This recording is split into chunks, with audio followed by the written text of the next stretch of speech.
So you're gonna take a sharp spatula, not like mine. You will see I will change it for something else as I struggled for more than 2 minutes to make a space between the plastic of the container and the container itself.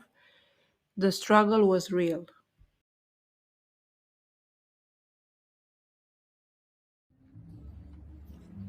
I then took something more sharp and worked on making a space between the pen and the plastic until it popped.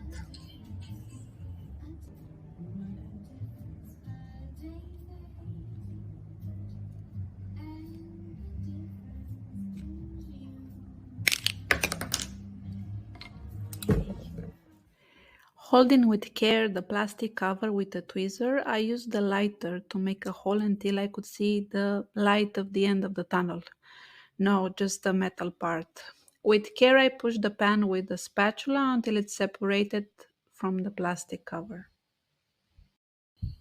But no, we're not done yet. The pen from the normal eyeshadow does not come magnetized like the refill pen does. So I had to first find and then stick a magnetic sticker to the pen and ask my nice husband to print me a label with the name of the eyeshadow. But the project was finished.